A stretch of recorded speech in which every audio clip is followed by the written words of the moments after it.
Lucas.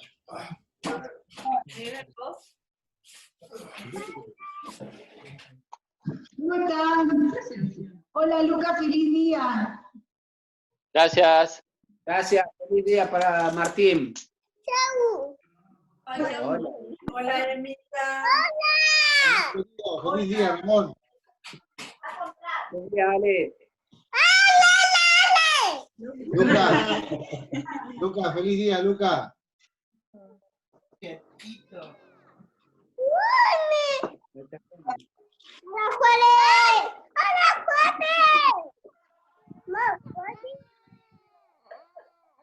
Hola, Emma.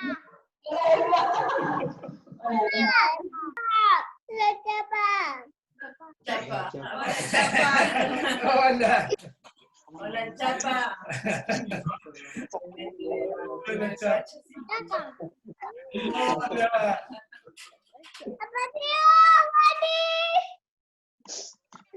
Hola. Sí.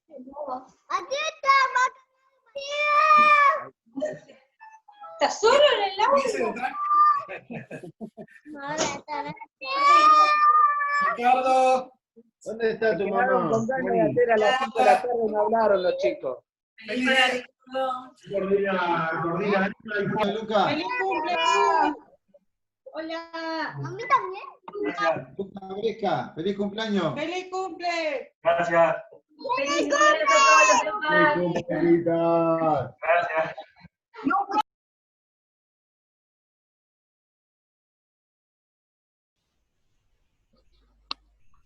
Puede ser.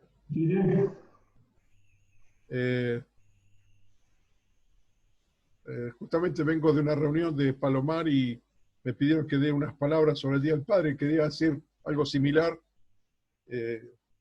saludando a cada uno de los papás. Y una de las cosas que el Señor me dio para compartir con los hermanos esta mañana con ellos es que la tarea del hombre es ser papá, es la tarea más importante. A veces pensamos que es más importante ser un buen profesional, ser un buen obrero, ser un buen empresario, ser un buen vecino, pero la tarea más importante es ser papá, porque estamos representando a Dios en nuestro hogar. Dios es Padre. Entonces, cuando Dios diseñó que así seamos, es para justamente tener hijos y transmitirle el amor, la gracia, el conocimiento de Dios. Entonces, en este Día del Padre quería no solamente saludar y felicitar a todos los papás, sino que tengamos en cuenta esto, la tarea tan importante que es como papá, el cual estamos marcando rumbo. El papá marca rumbo. Yo sé que está distorsionado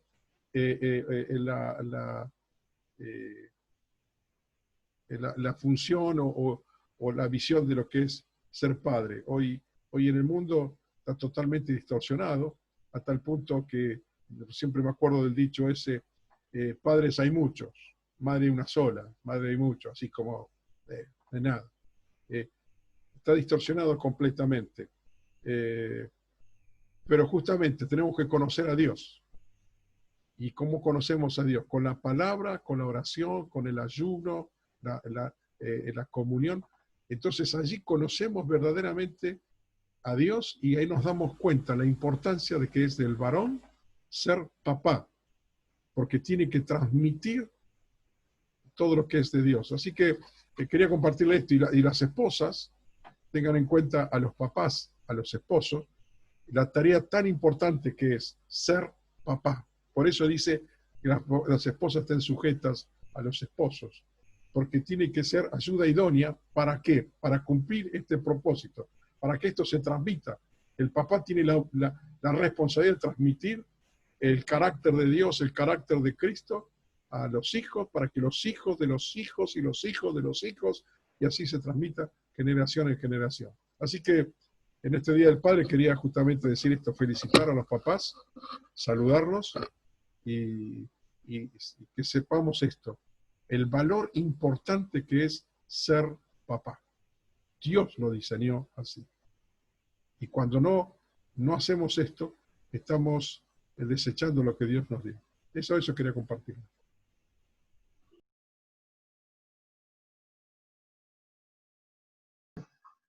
Hace 15 días, Daniela me pidió que la acompañara porque cambió su auto y compró un auto más nuevito, más lindo. Y bueno, todo lo que no saben, ella trabaja en el Churruca, en el hospital de la policía. Y bueno, todo este tiempo oramos por ella para que el Señor la guarde. Y cuando volvimos ese sábado que ella se compró su auto, estaba muy, muy contenta. Yo de Rodríguez seguí para Luján, y cuando estoy llegando a Luján me manda un audio y me llama y me dice: me acaban de avisar del hospital que un paciente mío tiene coronavirus y es muy probable que esté contagiada. El domingo, hace 15 días, se hizo el estudio para ver si le había dado positivo. Y contaba Dani el resto.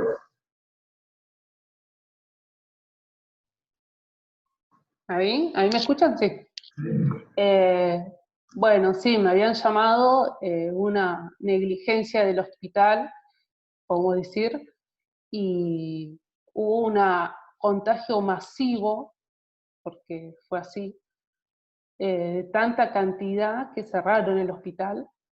Ya a mí cuando me habían hisopado al otro día, o sea, me dijeron un sábado, un domingo, hace 15 días atrás, me habían dado negativo. Había muchas chicas que le habían dado negativo también, y muchas que son mis compañeras que desayuno, almuerzo, y estoy todo el tiempo con ellas sin barbijo, porque es así, comiendo, dieron positivo.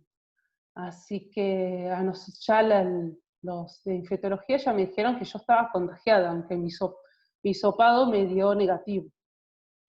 Estuve 15 días acá en casa, encerrada, no salía para nada, y el viernes me hisoparon y me dio negativo, cosa que lo de infectología le pareció que no puede ser. Encima esa semana me agarró un resfrío, estaba resfriada, dije, ya está. Porque muchas de mis compañeras que dieron positivo, le agarró solo un resfrío, nada más, no sucedió, bueno, y otras que la pasaron mal. Y así que me hice el hisopado, tardó más de lo que uno esperaba. Yo dije, bueno, ese día me iban a decir, no, fue todo, hasta el otro día, o sea, ayer me dijeron recién que no, que nunca me contagié. Ellos piensan que, supongo yo, que soy inmune, que no.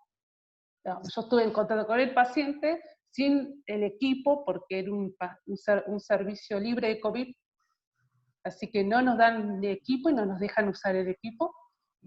Así que estuve con el paciente, con mis compañeras, en un vestuario que es re chiquitito.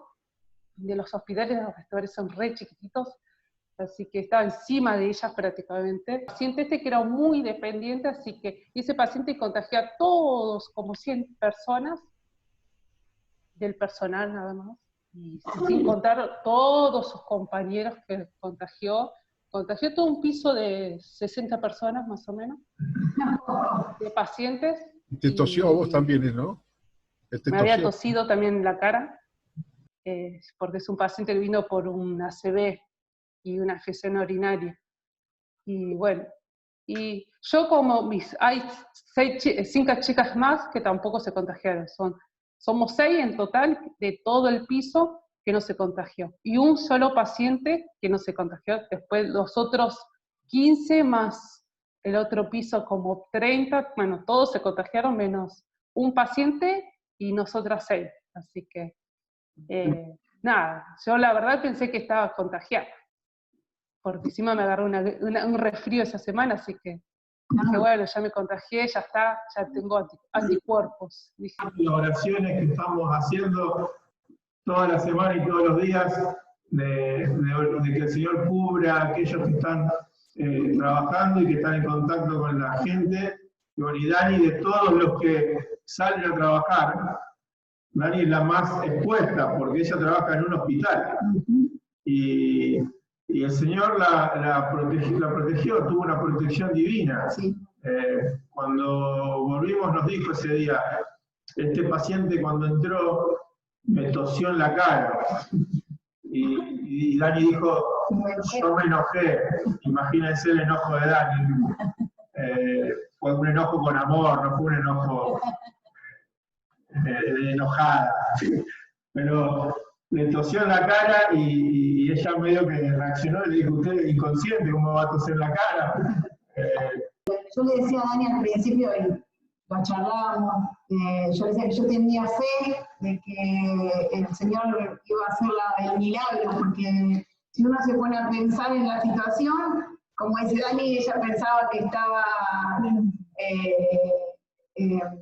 estaba infectada, y bueno, Dani no me deja mentir, y yo le decía, yo tengo fe que el Señor va a hacer el milagro, y bueno, y hubo palabras que vinieron, que el Señor nos protege, y bueno, la verdad que yo le decía a Dani, porque tenía una... sí, pensé que estaba contagiada, porque estuvo mucho tiempo en contacto con este paciente, era muy dependiente, además de mis compañeras, o sea, todas ellas están contagiadas, y algunas la pasaron como un resfrío, otras no, bueno, quedaron internadas, pero que se haya contagiado todo un piso tiene más de 100 camas, por ejemplo, de pacientes, y que todos los pacientes, menos uno, y todo el personal, menos 6, incluyéndome, no nos contagiamos cuando eran mi paciente. Hay chicas que no eran su paciente y están contagiadas, así que... Yo lo que quería compartir, que sentí de parte del Señor, compartir el Salmo 91. No sé si muchos han leído Salmo 91, si lo conocen, si lo han leído, y si no, que lo lean, y lo relean, y lo recontralean, y lo tomen de parte de Dios, porque dice que el que habita el abrigo del Altísimo morará bajo la sombra del Omnipotente. Después dice que caerán 1000 a tu lado y 10.000 a tu diestra, mas a ti no llegará. Y esa es la parte que yo lo tomo. Igual que habla de peste destructora, Él te librará del lazo del cazador, de la peste destructora, con su pluma te cubrirá y debajo de sus alas estarás seguro. Escudo y adarga su verdad, no temerás al terror nocturno, ni saeta que huele de día, ni pestilencia que ande en oscuridad, ni mortandad que en medio del día destruya. Como en el caso de esta hermana, ¿no? Se cumple, se confirma lo que el Salmo 91 está confirmando, la promesa que el Señor nos da a nosotros. Esto es para el que cree, para el que toma esto, para sus hijos. Y sentí de compartirlo esto, que en este tiempo este Salmo el Señor lo mandó para nosotros, para que nos aferremos a esta promesa acá dice todo, en el Salmo 91 dice todo, está todo. Que nos cuidará del terror, de la peste, de la mortandad, que caerán 1000 a nuestro lado, en el caso de ella, caerán unos cuantos a su lado, y a su diestra, más a ella no la tocó, y algunas compañeras que estaban con ella, porque también hay un cristiano ahí alrededor, y oramos por lo que están, hay algunos que están cubiertos por nuestra propia oración. Así que, nada, eso quería compartir. El día al Padre, breve. Tercer carta de Juan, capítulo 1, versículo 4, dice: no tengo yo mayor gozo que el oír que mis hijos andan en la verdad. Creo que esa es una de las mayores bendiciones como padre, es esa, que nuestros hijos andan en la verdad. Creo que supera cualquier éxito personal que puedan tener, que sean buenos profesionales, tengan un buen trabajo, sean exitosos en lo que hagan, supera cualquier cosa que nuestros hijos anden en la verdad, que nuestros hijos sean nuestros hermanos, que se hayan convertido, estén dentro del reino de Dios y estén sujetos al Padre. Es la mayor bendición que podemos tener como padre, que nuestros hijos anden en la verdad. Así que bueno, un poquito quería reflexionar sobre ese tema. quería compartirles algo que tiene que ver con un poco lo que Daniela le pasó en estos días, ¿no? Sobre cómo Dios obra a través de los milagros. Y lo maravilloso que el Señor se sigue manifestando hoy y haciendo milagros y sanidades y prodigios. Y su mano no se ha cortado, como dice también su palabra, ¿no? Y Él sigue actuando no solamente sobre sus hijos, sino mostrando su poder en todo tiempo. Y a mí me suele pasar que, bueno, a lo mejor será un poco que uno va creciendo y se vuelve más sensible, más melancólico, y me maravillo en pensar en el obrar de Dios a través de la historia. Me conmueve ver cuando pienso a Dios actuando en la creación, haciendo de la nada todo lo que vemos. Me conmueve pensar en el Dios que con sus manos hizo una figura de barro en forma de hombre y sopló en él y le dio vida. Me conmueve pensar cuando vinieron todos esas maravillas sobre Egipto, las plagas, para libertar al pueblo de Israel. Cuando abrió el Mar Rojo, me conmueve pensar ver al pequeño David enfrentar a un gigante y vencerlo. Y qué pensar también en cuando nació Jesús, en lo maravilloso fue el nacimiento de Jesús. O cuando Él empezó su ministerio y hacía todo tipo de milagros. Me conmueve pensar en Jesús perdonando a esa prostituta, liberando a los endemoniados en Gadara, sanando ese paralítico, o el leproso. También me conmueve pensar cuando los apóstoles empezaron también a hacer maravillas a través de sus manos y sanaban enfermos y hacían todo tipo de milagros. Y eso, bueno, ni hablar de lo que sucede en estos tiempos y que podemos ver, ¿no? Como en el caso de Daniela. Verdaderamente es maravilloso pensar cómo Dios obra de esa manera, en esa forma milagrosa, y haciendo que hoy Daniela sea inmune y puede andar entre los contagiados. La verdad que tenemos un Dios impresionante, un Dios maravilloso y grande que sigue obrando en estos tiempos. Nunca me olvido, hace varios años atrás, en una reunión que teníamos acá en la casita, extrañamos la casita, no la reunión en la casita, pero extrañamos la casita, una oración que hicieron, que creo que estaba Juan Morales, y oró por sanidades ese día, y vimos cómo se le transformaba el pie a Iván. Iván, desde que nació, tenía pie plano, chato, herencia mía, con pie plano. Y de repente se le formó el arco y dejó de usar plantilla. Fue una cosa maravillosa. Así que he visto en mis años cómo Dios ha obrado en milagros. Pero si sumo todas estas cosas, lo que más me hace conmover es cuando Dios transforma a una persona. Cuando Dios transforma a una persona, verdaderamente en lo personal me supera en todos los gozos que podemos tener. Y eso debe tener un porqué, que nos pasa a cada uno de nosotros cuando vemos personas transformadas. Hace un par de semanas hubo un par de bautismos. Y cada vez que hay un bautismo solemos charlar o comentar sobre que hay gozo en los cielos cuando hay un pecador arrepentido. Inclusive en uno de los mensajes que nos mandó Ornella mencionaba algo similar sobre lo que pasaba con Trinidad y el gozo que le producían a Benja y a ella que su hija se convirtiera en una hija de Dios. Y ese gozo que nosotros sentimos cuando alguien se convierte es algo que nos traslada al mismo Dios. En Lucas 15, 7 y en el versículo 10, dice este famoso versículo donde el mismo Jesús expresa que hay gozo en el cielo, y o también dice, delante de mi Padre, delante de los ángeles de Dios, cuando un pecador se arrepiente. Y nosotros tenemos el Espíritu Santo. Por lo tanto, ese mismo gozo que siente Dios cuando alguien se arrepiente, cuando alguien decide entregar su vida a Dios, es el mismo gozo que sentimos cada uno de nosotros. Dios nos traslada su alegría y su felicidad. Y es por eso que nos gozamos ver personas transformadas por el obrar de Dios en sus vidas. ¿Cómo nos alegramos cuando vemos cuando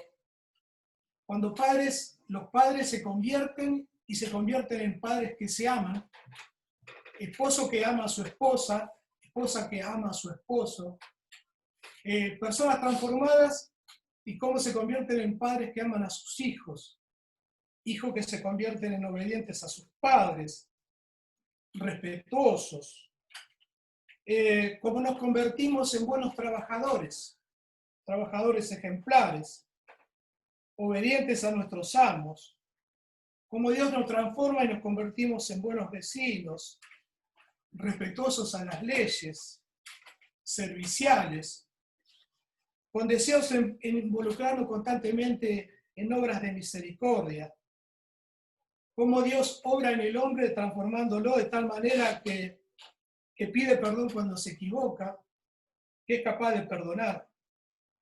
Todo eso lo hace Dios en el hombre. ¿Cómo no nos vamos a maravillar en cuando Dios obra en el hombre? Todo eso lo hace nuestro Dios. En la semana charlaba con Lucas Cano, que está acá participando con nosotros. Lucas es mi compañero de trabajo. Y nos encontramos todos los días en el playón y charlamos un poco. Yo ya les comenté cómo lo estamos haciendo. Y él me cuenta todo lo que está haciendo Dios en su vida en esta etapa. Todas las transformaciones que está haciendo. Pero hay algo que dijo que me quedó en mi mente y que fue de mucha bendición para mi vida. Lucas, yo te lo expreso públicamente, sos de mucha bendición para mi vida lo que Dios está haciendo en vos. Y él me decía, dice, la verdad que no entiendo cómo podía vivir sin Dios. No pude entender cómo podía vivir sin Dios. Y la verdad, eso un poquito sintetiza lo que tiene que ser en cada uno de nosotros. El hombre no puede vivir sin Dios. El hombre fue diseñado para vivir con Dios, para caminar con Dios. Y es por eso que cuando se aleja de Dios, se produce un vacío, un desorden en su vida. Pero el hombre fue formado para vivir bajo el amparo de Dios. Hay otro pasaje en la Biblia donde se lo ve al hijo pródigo, en un momento de su vida que recapacita en otro país extranjero, y él dice, tengo que volver con mis padres, tengo que volver a estar con mi padre. Y ese es el deseo de todo hombre de volver a estar con Dios. Pero de todas estas cosas que mencionaba, de lo bueno que es caminar con Dios, quisiera compartir con ustedes el pasaje de Zaqueo. Un poquito ejemplifica lo que significa la conversión de una persona que conoce al Señor. Y están en Lucas capítulo 19. Habiendo entrado Jesús en Jericó, iba pasando por la ciudad. Y sucedió que un varón llamado Zaqueo era jefe de los publicanos y rico. Procuraba ver quién era Jesús, pero no podía a causa de la multitud, pues era pequeño de estatura. Y corriendo delante subió a un árbol sicómoro para verle, porque había de pasar por allí. Cuando Jesús llegó a aquel lugar, mirando hacia arriba, le vio y le dijo, Zaqueo, date prisa, desciende, porque hoy es necesario que pose yo en tu casa. Entonces él descendió a prisa y le recibió gozoso. Y al ver esto todos murmuraban diciendo que había entrado a posar con un hombre pecador. Entonces Zaqueo, puesto en pie, dijo al Señor: he aquí, Señor, la mitad de mis bienes doy a los pobres, y si en algo he defraudado a alguno, se lo devuelvo cuadruplicado. Jesús le dijo: hoy ha venido la salvación a esta casa, por cuanto él también es hijo de Abraham. La historia de Zaqueo es muy sencilla. Zaqueo era un publicano o un recaudador de impuestos, como no era Mateo. Y hay algunas cosas que dicen, por ejemplo, de él, que él era rico, que se había enriquecido siendo un recaudador de impuestos. Pero hay otras cosas que podemos ver no solamente en el pasaje, sino conociendo un poco quién era un publicano. Pues un publicano era un traidor a su nación. Trabajaba para los romanos. Era un recaudador para los romanos. O sea, por lo tanto, era un hombre despreciado por su misma nación. Los judíos no lo querían para nada. Y además dice que era rico. Por lo tanto, podemos pensar que era un deshonesto. O sea, Zaqueo tenía varios ejemplos de los cuales no deberíamos imitar. Era publicano, rico, traidor, despreciado y deshonesto. Pero en verdad en su corazón había sido enseñado bajo las leyes judías de la existencia de Dios, de la justicia de Dios y de todos los mandamientos que conocía concerniente a cómo acercarse a Dios. Por lo tanto, en la intimidad de su corazón, Zaqueo también quería renunciar a su vida y quería cambiar. Y él había averiguado quién era Jesús, por cuanto el pasaje dice que quería verlo. Sabía quién era Jesús, sabía lo que enseñaba Jesús, y sabía que a través de Jesús podía acercarse a Dios. Así que se fue presuroso y se subió a un árbol, como cuenta el pasaje, y se propuso verlo, y se propuso ver a Jesucristo. Podemos decir que en Zaqueo ya se había empezado a gestar el nuevo nacimiento. Hoy, obviamente, un nuevo nacimiento se va a dar a los 9 meses. Pero uno, anteriormente a los 9 meses, comienza a ver la gestación de esa criatura cuando la mamá empieza a engordar y a mostrar en su panza que tiene un hijo en su vientre. Por lo tanto, podemos decir que Zaqueo ya se empezaba a gestar su nacimiento mucho antes de encontrarse con Jesús, porque ya había propuesto en su corazón cambiar. Y el encuentro que tuvo con su casa con Jesús, digamos, fue el cierre de lo que quería hacer. Él quería nacer y quería cambiar de vida. Y si el nacimiento que tuvo Zaqueo fue, digamos, a través del arrepentimiento, cuando él reconoce que había defraudado y propone devolver todo lo que había robado. Por lo tanto, el Señor le dice que había llegado el reino de Dios a su casa. Zaqueo es un ejemplo claro de lo que hace Dios en la vida de un pecador. Cómo transforma a una persona de un lado hacia el otro. Cómo transforma a un pecador, con todos los ejemplos que tiene, a un hombre que puede serle útil y servirle al Señor. Y lo que ha hecho Dios con nuestra vida. Yo no me olvido el día que me convertí. El día que me convertí fue, o digamos que tuve mi primer encuentro con Jesús, fue en una campaña con el pastor Anacondia en el Cruce del Castelar. Yo no iba predispuesto a ver qué iba a predicar, qué canción iba a escuchar. Yo quería encontrarme con Dios. Así que no me importaba lo que me iban a decir. Yo fui predispuesto a entregarme al Señor ese día. Y después de 33 años, gracias a Dios, aquí estoy sirviéndole y estando en el camino. Como así debe suceder seguramente con muchos de aquellos que nosotros le estamos anunciando al Evangelio. Tal vez no vemos la pancita, tal vez no vemos la gestación que se está dando, pero estoy seguro que en la predicación que están haciendo muchos de ustedes, hay muchos Zaqueos a punto de convertirse. Yo lo veo así. Veo con la fe que hay muchos Zaqueos a punto de nacer. Y muchas gestaciones se van a dar en los próximos tiempos con la predicación del Evangelio en este último tiempo. Y Dios nos va a mostrar esa maravilla de ver una persona convertida y cambiada y convirtiéndose en un siervo de Dios.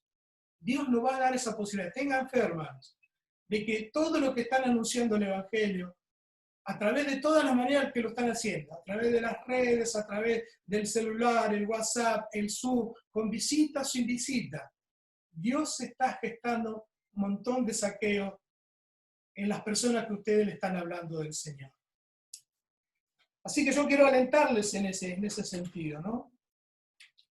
Y un poco también lo que los apóstoles de la primera iglesia el otro día que compartíamos cada uno de nosotros, ¿no?